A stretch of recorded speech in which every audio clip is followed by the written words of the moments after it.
Hare Krishna, welcome to religion of সনাতন channel. আজকে আমি যে বিষয়টি দেখাচ্ছি সেটা হচ্ছে দিনাজপুর ইস্কন মন্দিরে গীতা জয়ন্তী উপলক্ষে যজ্ঞ করা হচ্ছে।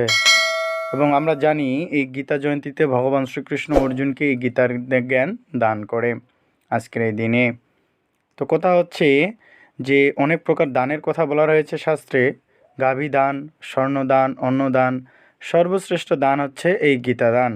অর্থাৎ নরক যন্ত্রণা থেকে উদ্ধার পাওয়ার জন্য আমাদের অবশ্যই সবাইকে একটা করে গীতা দান করা উচিত, অর্থাৎ গীতা প্রচার করা উচিত। এই মাসে আমরা অবশ্যই গীতা প্রচার করব।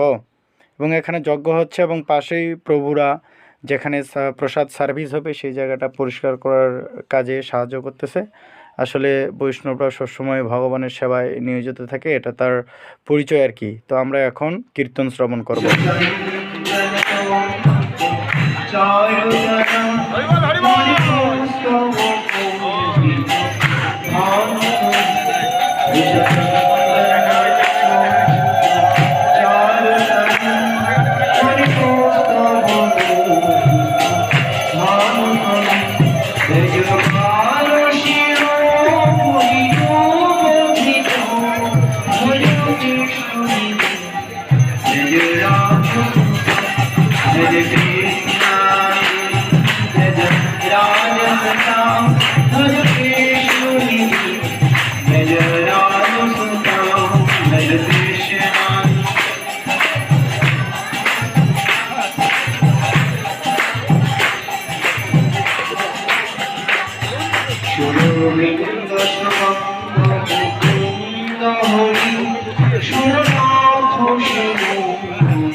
অনুষ্ঠান শেষে সবাই মহাপ্রসাদের জন্য জায়গা করে নিচ্ছে। আসলে সবাই চায় প্রথম দাগিতেই প্রসাদ পাওয়ার জন্য আর কি। রৌদ্রের মধ্যে সবাই বসে পড়ছে, এখন প্রসাদ সার্ভিস হবে এবং ভক্তরা সবাই প্রসাদ পাবে। হরি বল। এই চ্যানেলে নতুন হলে অবশ্যই কী করবেন, সাবস্ক্রাইব করবেন। আর সাবস্ক্রাইব করে থাকলে আপনাকে অসংখ্য ধন্যবাদ এবং ভিডিওটি অবশ্যই শেয়ার করবেন বন্ধুদের সাথে। হরি বল।